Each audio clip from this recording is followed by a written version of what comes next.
అందుకే ఈరోజు ఈ యొక్క పథకాన్ని అకౌంటబిలిటీ ఉండే విధంగా నీటి సంరక్షణ, సాగునీటి సౌకర్యాలు, నీటి వనరుల పునరుద్ధరణ, అడవుల సంరక్షణ, రూరల్ రోడ్ డెవలప్మెంటు, గ్రామ పంచాయతీలకు సంబంధించినటువంటి పంచాయతీ భవనాల నిర్మాణము, అంగన్వాడీ కేంద్రాల నిర్మాణము. ఈసారి ఇందులో గ్రామీణ కూలీలకు నైపుణ్య శిక్షణ కూడా పెంచి వాళ్ళకు కూడా ఉపాధి అవకాశాలు మెరుగుపరచడం కోసం కూడా ఈ యొక్క నూతన పథకంలో రామ్జీలో అవకాశం కల్పించడం జరిగింది. ఈ నిధులతో గ్రామీణ ప్రాంతాలలో నైపుణ్య శిక్షణ కూడా పెంచాలనేటువంటిది కూడా ఇందులో యాడ్ చేయడం జరిగింది. ఈరోజు మనకు దేశవ్యాప్తంగా వేర్ హౌజులు కూడా పెంచుకోవాలి. దానికోసం కూడా, ఎందుకంటే ఈరోజు మన దేశము ఎగ్జాంపుల్ తీసుకుంటే ఈరోజు చైనాను మించిపోయి మనం ధాన్యం కొనుగోలులో భారతదేశం నెంబర్ 1గా ఉంది. ఈరోజు పరిస్థితి ఏంటంటే వేర్ హౌస్ షార్టేజ్ ఉంది. బియ్యం పెట్టడం కోసం వేర్ హౌజులు లేకుండా ప్రైవేట్ వేర్ హౌజులు, రైస్ మిల్లల్లో ఈరోజు కేంద్ర ప్రభుత్వము బియ్యాన్ని పెట్టాల్సిన పరిస్థితి వచ్చింది. కాబట్టి చాలా పెద్ద ఎత్తున వేర్ హౌజుల నిర్మాణం కూడా చేయాలని చెప్పి దీంట్లో రూపకల్పన చేయడం జరిగింది. అదేవిధంగా తుఫాను, ప్రకృతి వైపరీత్యాలు వచ్చినప్పుడు కూడా మరి దానికి తట్టుకునేటువంటి ఇన్ఫ్రాస్ట్రక్చర్ వ్యవస్థ కూడా ఈ యొక్క కొత్త పథకం ద్వారా మరి ఏర్పాటు చేయడం జరిగింది. మనకందరికీ తెలుసు, చాలా సంవత్సరాలుగా శరద్ పవార్ గారి నుంచి మొదలు పెడితే చిదంబరం గారి నుంచి కూడా పార్లమెంట్లో నా దగ్గర ఉపన్యాస కాపీలు ఉన్నాయి. వాళ్ళందరూ కూడా దీన్ని వ్యవసాయ రంగంతో అనుసంధానం చేయాలని చెప్పారు. ఈ దేశంలో ఉన్నటువంటి అనేక మంది మేధావులు, విద్యావంతులు, ఎన్జిఓలు కూడా ఈ యొక్క గ్రామీణ ఉపాధి హామీ పథకాన్ని వ్యవసాయ రంగంతో అనుసంధానం చేయాలి. అనేక సంవత్సరాలుగా మా పార్టీ కూడా మేనిఫెస్టో కూడా మేము పెట్టడం జరిగింది. అందుకే ఈసారి ఈ నూతన చట్టంలో దీన్ని వ్యవసాయ రంగానికి అనుసంధానం చేసే విధంగా రూపకల్పన చేస్తూ ఉన్నాం. ముఖ్యంగా అందులో ప్రధానమైనటువంటి కార్యక్రమం వ్యవసాయ సీజను, అంటే విత్తనాలు వేసేటప్పుడు కానీ, కలుపు తీసేటప్పుడు కానీ, పంట కోతలు జరిగేటప్పుడు కానీ, ఏదైతే పీక్ సీజన్ ఉందో ఆ సీజన్లో ఈ యొక్క పథకము ద్వారా కూలీల కొరత ఉండకూడదు. ఎందుకంటే అల్టిమేట్గా వ్యవసాయ రంగం మీద మరి కూలీల కొరత ఉన్నట్లయితే రైతుల మీద భారం పడి ఉత్పత్తి తగ్గి నిత్యావసర వస్తువుల ధరలు, తిండి గింజల ధరలు కొరత ఏర్పడకుండా ఉండాలనే ఉద్దేశంతో మరి వాళ్ళకు 120 రోజులు పక్కా కమిట్మెంట్ చేస్తూ, అది కూడా మరి అగ్రికల్చర్ పీక్ సమయంలో కాకుండా మామూలు సమయంలోనైతే రైతులకు డబల్ బోనాంజా, అంటే వ్యవసాయ పనులప్పుడు లబ్ధి దొరుకుతుంది పనులు, మళ్ళీ ఆ తర్వాత కూడా 120 రోజులు వ్యవసాయ సీజన్ లేనప్పుడు కూడా 120 రోజుల పని దొరకాలనేటువంటి లక్ష్యంతో ఈరోజు కేంద్ర ప్రభుత్వము మరి ఇందులో మార్పులు తీసుకురావడం జరిగిందనే విషయాన్ని ఈ సందర్భంగా మనం వేస్తున్నాను. వ్యవసాయ పనులకు ఏ రకమైనటువంటి ఇబ్బందులు జరగకూడదు. కార్మికులకు పని దినాలు కూడా 165కు ప్లస్ పని దినాలు కూడా దొరికే అవకాశం ఉంది ఈ మార్పు ద్వారా. కేంద్ర ప్రభుత్వం ఉపాధి హామీ పథకం ద్వారా ఇచ్చేటువంటి 125 డేస్ పనులు దినాలు ప్లస్ వ్యవసాయ రంగం ద్వారా రైతుల దగ్గర వ్యవసాయ రంగం కోసం పనిచేస్తే ఇటు దేశానికి ఉపయోగము,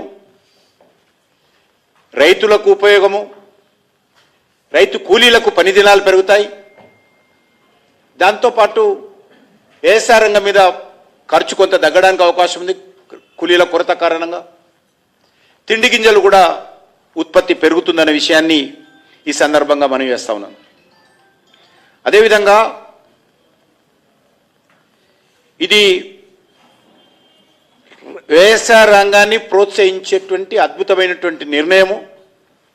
దీన్ని రైతులు చాలా సంవత్సరాలుగా రాజకీయాలకు అతీతంగా చిన్నకారు రైతులు కానీ సన్నకారు రైతులు కానీ అందరూ డిమాండ్ చేస్తున్నటువంటి అంశాన్ని ప్రాతిపదికలోకి తీసుకొని ఈ యొక్క మార్పులు చేయడం జరిగిందనే విషయాన్ని మనం చేస్తా ఉన్నాను. అదేవిధంగా పని అడిగినటువంటి కూలీకి పని కల్పించకపోతే వాళ్లకు మరి పరిహారం ఇవ్వాలనేటువంటిది కూడా నిర్ణయించడం జరిగింది.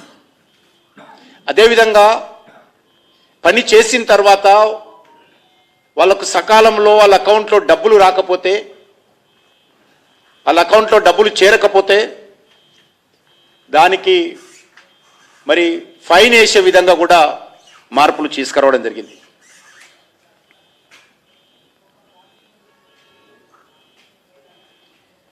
ఈరోజు మనము ఏ రాష్ట్రంలో ఆ రాష్ట్ర అవసరాలకు అనుకూలంగా ఈ పథకాన్ని ఆయా సమయాలలో అమలు చేసే విధంగా నిర్ణయం తీసుకోవడం జరిగింది. ఈరోజు రాష్ట్రాలకు కూడా గతంలో అకౌంటబిలిటీ జవాబుదారీతనంతో ఈ పథకాన్ని అమలు చేసేవాళ్ళు కాదు, రెస్పాన్సిబిలిటీ ఉండేది కాదు. కానీ ఈరోజు వాళ్ళ రెస్పాన్సిబిలిటీ ఉండే విధంగా కూడా అనేక రకాల మార్పులు ఇందులో తీసుకురావడం జరిగింది. అదే కాకుండా ఈ పథకం అమలు చేయడం కోసము అడ్మినిస్ట్రేషన్ సంబంధించినటువంటి నిధులు కూడా ఉండేవి. దాని ఈసారి 9% పెంచడం జరిగింది. ఒక 100 రూపాయలు ఖర్చు పెడితే 9 రూపాయలు ఈ పథకం అమలు చేయడం కోసం కావాల్సినటువంటి ఖర్చు సూపర్వైజర్ కోసం కానీ, ఆడిట్ కోసం కానీ, పేపరింగ్ కానీ ఇతరతరగా చేయొచ్చు. దీని ద్వారా ఈ పథకం నిర్వహణ కోసము సరైనటువంటి పర్యవేక్షణ కోసం కావాల్సినటువంటి సిబ్బందిని కూడా ఏర్పాటు చేసుకోవచ్చు. ఎందుకంటే జియో ట్యాగింగ్ ఉంటుంది. ఎక్కడెక్కడైతే పని జరిగిందో ఆ పనులకు సంబంధించినటువంటి పర్యవేక్షణ కూడా కేంద్ర ప్రభుత్వం చాలా పెద్ద ఎత్తున చేయబోతుందనే విషయాన్ని ఈ సందర్భంగా మనం చేస్తున్నాం. ఈ పథకము గుంతలు తవ్వే పథకమే కాదు, గ్రామాలను అభివృద్ధి చేసేటువంటి పథకము, దేశాన్ని అభివృద్ధి చేసేటువంటి పథకం. ప్రతి గ్రామీణ కుటుంబానికి మరింత ఆదాయాన్ని కల్పించేటువంటి పథకం. ఇది చట్టబద్ధమైనటువంటి మోడీ గారు ఇస్తున్నటువంటి గ్యారంటీ పథకం. అదేవిధంగా రాష్ట్రాలకు అదనపు భారం పడుతుందని, అదనపు భారం వేయడమే కాదు, కేంద్ర ప్రభుత్వం కూడా అదనపు భారం మోస్తూ ఉంది. ఈ సంవత్సరము 17,000 కోట్ల రూపాయలు అదనంగా ఈ పథకం ద్వారా కేంద్ర ప్రభుత్వము లాస్ట్ ఇయర్తో పోల్చి చూసినట్లయితే అదనంగా ఖర్చు చేయబోతుందనే విషయాన్ని సందర్భంగా మనం చేస్తున్నాను. మన తెలంగాణ రాష్ట్రానికి కూడా సుమారు 340 కోట్లు అదనంగా కేంద్ర ప్రభుత్వం ఇవ్వబోతుంది. రాష్ట్ర ప్రభుత్వం అదనంగా జోడిస్తుంది, అదే విషయం. కేంద్ర ప్రభుత్వం కూడా 340 కోట్లు గత సంవత్సరంతో పోల్చి చూసినట్లయితే తెలంగాణ రాష్ట్రానికి అదనంగా నిధులు రాబోతున్నాయనే విషయాన్ని సందర్భంగా మనం చేస్తున్నాను. ఇంకొక విషయం, ఇంతకుముందు నేను చెప్పినట్టు ఎప్పుడు వ్యవసాయ పనుల సీజన్ ఉంది, ఎప్పుడు ఈ పథకాన్ని అమలు చేయాలి, ఎప్పుడు అమలు చేయకూడదో ఆ నిర్ణయించేటువంటి అధికారం కూడా కేంద్ర ప్రభుత్వాన్ని కాదు, రాష్ట్రాలే నిర్ణయిస్తాయి. తెలంగాణలో అగ్రికల్చర్ సీజన్ ఎప్పుడు ఉంది, ఆ సమయంలో ఈ యొక్క మరి కార్మికులు వ్యవసాయ పనులకు వెళ్ళాలి, ఎప్పుడు ఈ యొక్క గ్రామీణ ఉపాధి హామీ పథకం పనులు కొనసాగించాలో నిర్ణయించేటువంటి అధికారము పూర్తిగా రాష్ట్ర ప్రభుత్వాల చేతిలో ఉంటుంది. ఇది కేంద్ర ప్రభుత్వం నిర్ణయించదనే విషయాన్ని సందర్భంగా మండిస్తున్నాం. నేను ఇంతకుముందు చెప్పినట్టు 15 రోజుల్లో పని కావాలని నమోదు చేసుకున్నటువంటి కార్మికులకు 10 కల్పించకపోతే వాళ్ళకు మరి పరిహారం అన్ఎంప్లాయ్మెంట్ అలవెన్స్ ఇచ్చే విధంగా కూడా ఇందులో పొందుపరచడం జరిగింది. వేతనాలు ఆలస్యమైతే కూడా పర్ డే 5% పరిహారం చెల్లించే విధంగా కూడా ఇందులో మార్పు తీసుకురావడం జరిగింది. దాంతోపాటు ప్రతి ఒక్క రైతు కూలీకి, ప్రతి కార్మికుడికి నేరుగా డీబీటీ ద్వారానే డబ్బులు వస్తాయి. ఎందుకంటే దళారీ వ్యవస్థ గ్రామీణ ప్రాంతాలలో చాలామంది రాజకీయ నాయకులు కానీ, మధ్యలో ఉన్నటువంటి దళారీలు కానీ ఈ యొక్క ఉపాధి హామీ పథకం కింద చాలా దోపిడీ జరిగేది.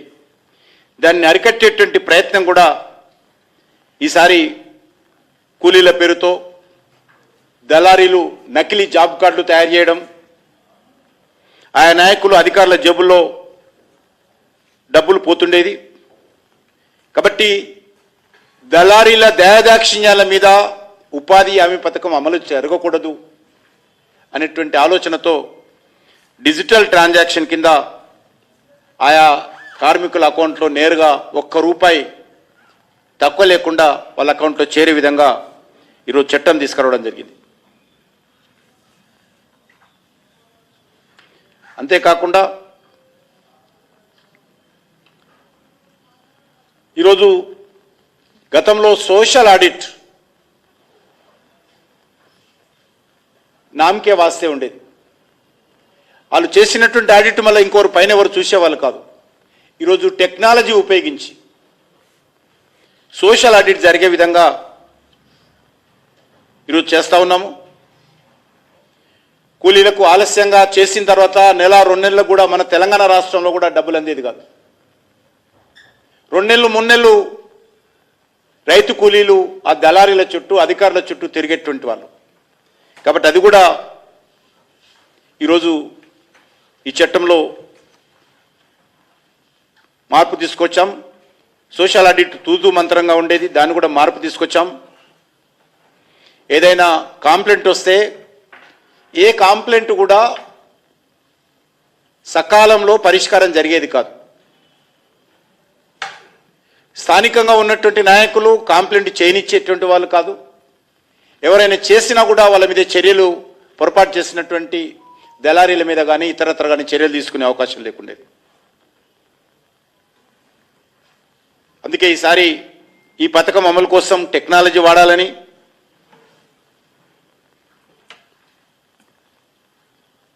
మెకనైజ్డ్ సిస్టమ్ ఏర్పాటు చేశాం. అంతేకాకుండా మనకందరికీ తెలుసు, కేంద్ర ప్రభుత్వము గత 2025లో కేటాయించినటువంటి బడ్జెట్ ఖర్చు కాకుండా మిగిలిపోయేది. కారణము కింది స్థాయిలో ప్రాపర్గా ఈ పథకం అమలు చేయడం కోసం సరైనటువంటి వ్యవస్థ లేదు. ఈసారి దాన్ని కూడా పూర్తి స్థాయిలో కార్మికులు జాబ్ కార్డు తీసుకున్నటువంటి వాళ్ళు ఎంతమంది రిజిస్ట్రేషన్ చేసుకున్నారు, ఎన్ని యాక్టివ్ పని దినాలు చేశారు, ఏ రకంగా పేమెంట్ జరిగింది, దీనిపైన కూడా ప్రాపర్ మానిటరింగ్ ఉండే విధంగా చర్యలు చేస్తూ ఉన్నామన్న విషయాన్ని సందర్భంగా మనవేస్తున్నాను. ఇప్పటి వరకు సగటున 100 రోజుల పని దినాలు కల్పించాలంటే చాలా సంవత్సరాల నుంచి పథకం ప్రారంభించినప్పుడు కూడా ఏ రాష్ట్రంలో కూడా పూర్తి స్థాయిలో 100 రోజులు పని దొరకలేదు.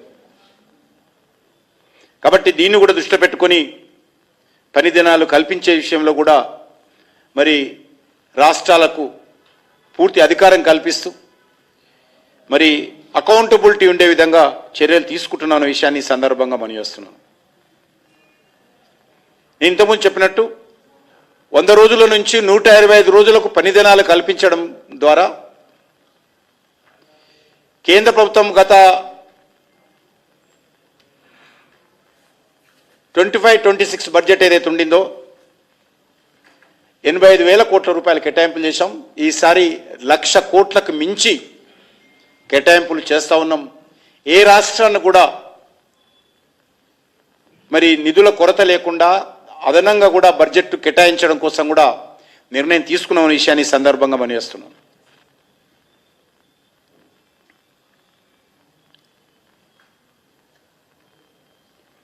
ఈరోజు మేము ప్లానింగ్ కమిషన్ స్థానంలోనే నీతి ఆయోగ్ తీసుకొచ్చాం. అదేవిధంగా అనేక సంస్కరణలు కూడా పెద్దపీట వేస్తూ ఈ యొక్క నీతి ఆయోగ్ ఇచ్చినటువంటి సూచనలు కూడా ఈ యొక్క నూతన ఉపాధి హామీ పథకంలో మార్పులు చేశామనే విషయాన్ని ఈ సందర్భంగా మనవేస్తున్నాను. అంతేకాకుండా ఈ యొక్క పని దినాలు పెంచడం ద్వారా పేదలకు న్యాయం జరుగుతుంది. మరి అసెట్ క్రియేషన్, ఈ పథకం ద్వారా గతంలో అసెట్ క్రియేషన్ ఉండేది కాదు. కాబట్టి ఈసారి ఖచ్చితంగా పేదవాడు శ్రమ చేస్తూ ఉన్నాడు, ప్రజలు కట్టినటువంటి పన్ను ఖర్చు పెడతా ఉన్నాం, పన్నుల రూపంలో వచ్చే డబ్బు ఖర్చు పెడుతున్నాం. పేదవాడి చెమట ఒడుస్తూ ఉన్నాడు, కానీ అక్కడ గ్రౌండ్లో ఆ గ్రామానికి కానీ సమాజానికి కానీ ఏమి మేలు జరిగేస్తుండేది కాదు. కాబట్టి ఈసారి అసెట్ క్రియేషన్ ఉండే విధంగా పని జరగాలి. ఆ రకంగా కూడా కేంద్ర ప్రభుత్వము మరి చర్యలు తీసుకుంటుందనే విషయాన్ని ఈ సందర్భంగా మనవేస్తున్నాను. అదేవిధంగా గ్రామాలను కూడా ఏ గ్రామంలో పూర్తి స్థాయి డెవలప్మెంట్ జరిగింది, ఏ గ్రామంలో జరగలేదు, గ్రామాల యొక్క వెనుకబాటుతరం ఏ రకంగా ఉందో కొద్దిగా వర్గీకరణ చేసి మరి బాగా వెనుకబడినటువంటి గ్రామాలలో మరి ప్రియారిటీ ఇచ్చి పనిచేయాలని రాష్ట్ర ప్రభుత్వాలు కూడా సూచనలు చేయడం జరిగింది. అదేవిధంగా దివ్యాంగులకు, వృద్ధులకు ఉపాధి హామీ కార్డులు కూడా ఇవ్వాలని నిర్ణయం చేసుకోవడం ఫస్ట్ టైం. అలాంటి వారికి తక్కువ పని చేసినప్పుడు కూడా ఎక్కువ నిధులు ఉండాలనేటువంటి కాన్సెప్ట్తో దాని మీద వర్కౌట్ చేస్తూ ఉన్నాం.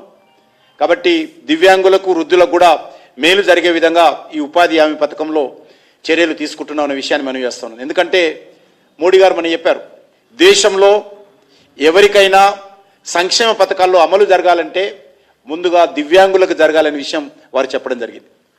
కాబట్టి వాళ్ళని కూడా దృష్టి పెట్టుకొని గ్రామీణ ప్రాంతాల్లో ఉన్నటువంటి దివ్యాంగులకు పని కల్పించేటువంటి ప్రయత్నం కూడా చేస్తా ఉన్న విషయాన్ని ఈ సందర్భంగా మనం చేస్తున్నాం. ఈరోజు మనకందరికీ తెలుసు, మరి ఉపగ్రహ సాంకేతిక ద్వారా, జియో ట్యాగింగ్ ద్వారా అవినీతి రహితమైనటువంటి పారదర్శకత ఉన్నటువంటి పనులు జరగే విధంగా పర్యవేక్షణ చేయబోతున్నాం అనే విషయాన్ని ఈ సందర్భంగా మనం చేస్తున్నాం.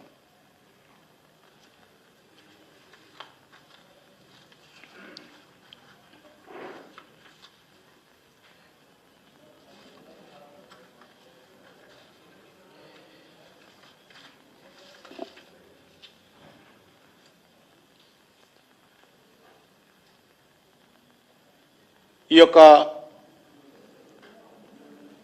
కార్యక్రమంలో ముఖ్యంగా గ్రామీణ ప్రాంతాల్లో ఉన్నటువంటి పేద ప్రజలకు మేలు జరిగే విధంగా నిర్ణయాలు తీసుకున్నాం. దీంట్లో ఎంత ఖర్చు అయినప్పటికీ కూడా, అదనపుగా ఎంత ఖర్చు అయినప్పటికీ కూడా ఏ ఒక్క నమోదు చేసుకున్నటువంటి కార్మికుడికి పని లేదు అని చెప్పడానికి వీల్లేదు. కాబట్టి ఆ రకంగా మాకు పని కావాలని అడిగినటువంటి ప్రతి కార్మికుడికి ఉపాధి కల్పించేటువంటి నిర్ణయము ఇందులో తీసుకుని దాన్ని ఖచ్చితంగా అమలు చేస్తాం.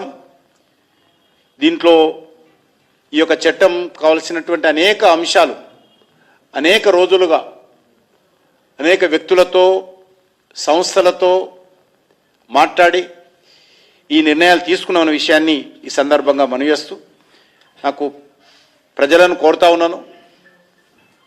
ముఖ్యంగా కాంగ్రెస్ పార్టీ ఒక తప్పుడు ప్రచారం చేస్తూ ఉంది. పని దినాలు తగ్గించారని, బడ్జెట్ తగ్గించారని, ఈ పథకాన్ని నీరుగారుస్తున్నారని. పథకాన్ని నీరుగార్చడం కాదు, పథకాన్ని పటిష్టంగా అమలు చేసేటువంటి చర్యలు తీసుకుంటున్నాం. మధ్యదళారీ వ్యవస్థ దోపిడీని అరికట్టే విధంగా చర్యలు తీసుకుంటున్నాం. అదేవిధంగా ఎస్సీ ఎస్టీ కుటుంబాలకు చెందినటువంటి భూముల్లో ఆస్తులు సృష్టించి వారికి అదనపు ఆదాయం వచ్చే విధంగా కూడా ఇందులో చర్యలు తీసుకుంటున్నాం. అదేవిధంగా బలమైనటువంటి గ్రామాలు లేకుండా దేశం అభివృద్ధి జరగదు. అందుకే ఈరోజు ప్లానింగ్ కమిషన్ ద్వారా, గతంలో ఫైనాన్స్ కమిషన్ ద్వారా వచ్చినటువంటి ఆదేశం ప్రకారం గ్రామ పంచాయతీల అభివృద్ధి కోసం ఏ రకంగా అన్ని గ్రామ పంచాయతీలకు కేంద్ర ప్రభుత్వం నిధులు ఇస్తుందో మనకందరికీ తెలుసు.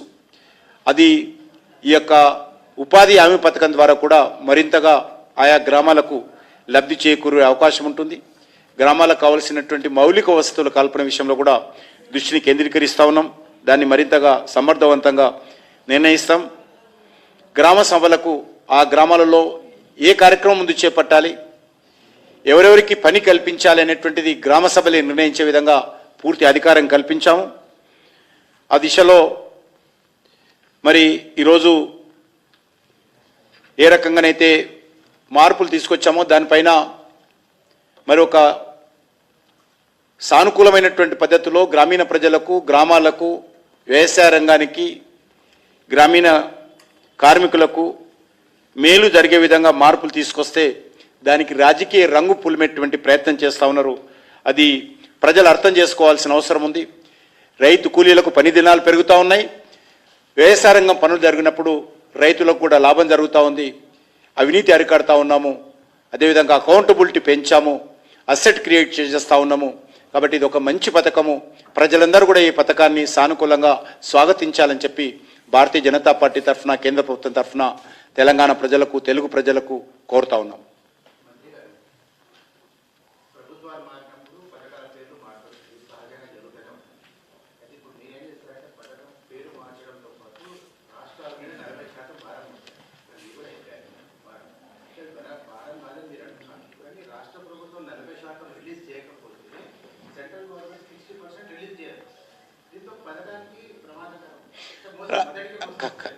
మొదటికే మోసం రాదు. ఖచ్చితంగా రాష్ట్ర ప్రభుత్వాలు కూడా బాధ్యత తీసుకోవాలి. ఎందుకంటే అది బీజేపీ ప్రభుత్వాలు ఎక్కువ ఉన్నాయి. కాంగ్రెస్ 2-3 చిన్న రాష్ట్రాలు ఉన్నది, పెద్ద ఇష్యూ కాదు. స్మాల్ స్టేట్స్, హిమాచల్ ప్రదేశ్ అట్లా. కాబట్టి major Bharatiya Janata Party major states Bihar కానీ, ఉత్తరప్రదేశ్ కానీ, మహారాష్ట్ర కానీ, మధ్యప్రదేశ్ కానీ, రాజస్థాన్ కానీ. కాబట్టి ఏం ప్రాబ్లం ఉండదు. ఆ రకంగా రాష్ట్రాలు కూడా బాధ్యత తీసుకోవాలి ఖచ్చితంగా. ఎందుకంటే రాష్ట్రాల బాధ్యత లేకుండా పోతే ఈ పథకం పూర్తి స్థాయిలో దుర్వినియోగం జరుగుతూ ఉంది. సరైనటువంటి అజమాయిషి ఉండడం లేదు. ఇదేదో వాళ్ళ మా పార్టీ ఎమ్మెల్యేలు ఏ పార్టీ ఉన్నప్పటికీ కూడా ఆ పార్టీ ఎమ్మెల్యేలకు లబ్ధి చేకూరే విధంగా, ఆ పార్టీ శాసనసభ మంత్రులకు లబ్ధి చేకూరే విధంగా, ఆ పార్టీ కార్యకర్తలకు లబ్ధి చేకూరే విధంగా ఈ పథకాన్ని మరి ఆ రకంగా నీరు గారుస్తూ ఉన్నారనే విషయాన్ని మనం చేస్తున్నాం. అసలు పనే చేయకపోతే వాళ్ళకు మోసం ఎక్కడ? పనే జరగకపోతే, కూలీలకు డబ్బులే అందకపోతే, వాళ్ళకి రావాల్సినటువంటి నిధులే రాకపోతే, అందులో మధ్య దళారీలు దోపిడీ చేస్తూ ఉంటే ఎక్కడ జరిగేది? కేంద్ర ప్రభుత్వం 100%, 90% ఇచ్చినా అదే పరిస్థితి. అంతకుముందు 90%, 10% స్టేట్ గవర్నమెంట్ ఉండేది. ఇప్పుడు అన్ని పథకాల్లాగా 60-40 చేశాం. దీనికి కేంద్ర ప్రభుత్వం అదనపు నిధులు కూడా ఇస్తా ఉన్నది. అందుకే ఈ ప్రెస్ కాన్ఫరెన్స్ అంతా చెప్పింది దానికోసమే.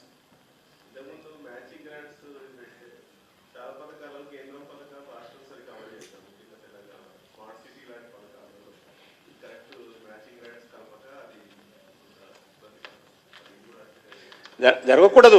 పేద ప్రజల మీద ఏమాత్రం ప్రేమ ఉంటే, ఈ పథకం కాంగ్రెస్ పార్టీ తెచ్చింది కాబట్టి గతంలో, ఈ పథకం మీద ప్రేమ ఉంటే తెలంగాణ ప్రభుత్వం కూడా చిత్తశుద్ధితో ఈ పథకం అమలు చేయాల్సినటువంటి బాధ్యత వాళ్ళ మీద ఉన్నది.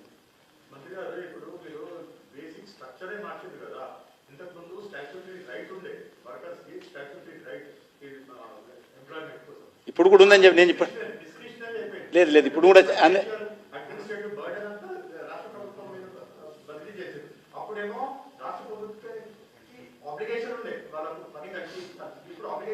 అందుకే ఢిల్లీలో కూర్చొని దాన్ని ఇంప్లిమెంట్ చేయాలి. ఎందుకంటే ఫెడరల్ సిస్టంలో రాష్ట్రాలు కూడా అధికారాలు ఉండాలి కదా.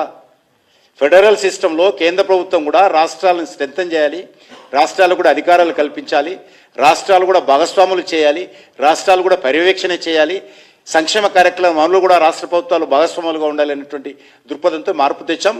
ఇందులో ఇప్పుడు కూడా మీరు అన్నట్టు పూర్తి స్థాయిలో రైతు కూలీలకు, కార్మికులకు పూర్తి హక్కు ఉంది. పని దినాలు కల్పించకపోతే నిరుద్యోగ వృత్తి ఇచ్చే విధంగా చర్యలు ఉంటాయి.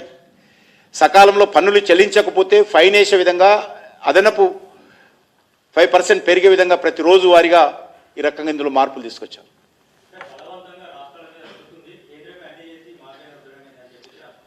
అదే మరి మీరు రాష్ట్రాలు అన్నీ కావాలంటే ఇది కూడా అన్నీ తీసుకోవాలి కదా. అన్ని కేంద్ర ప్రభుత్వం ఢిల్లీలో కూర్చొని ఎందుకు నిర్ణయాలు తీసుకుంటుంది అని మాకే చెప్పాలా, మేమే ఇంప్లిమెంట్ చేస్తామంటున్నారు కదా. ఇది కూడా చేయాలంటున్నాం. ఇది మంచి పథకం, అందరూ రాష్ట్రాలు భాగస్వాములు ఉండాలి. ఎందుకంటే కేంద్ర ప్రభుత్వానికి ఇంత వ్యవస్థ ఉండదు.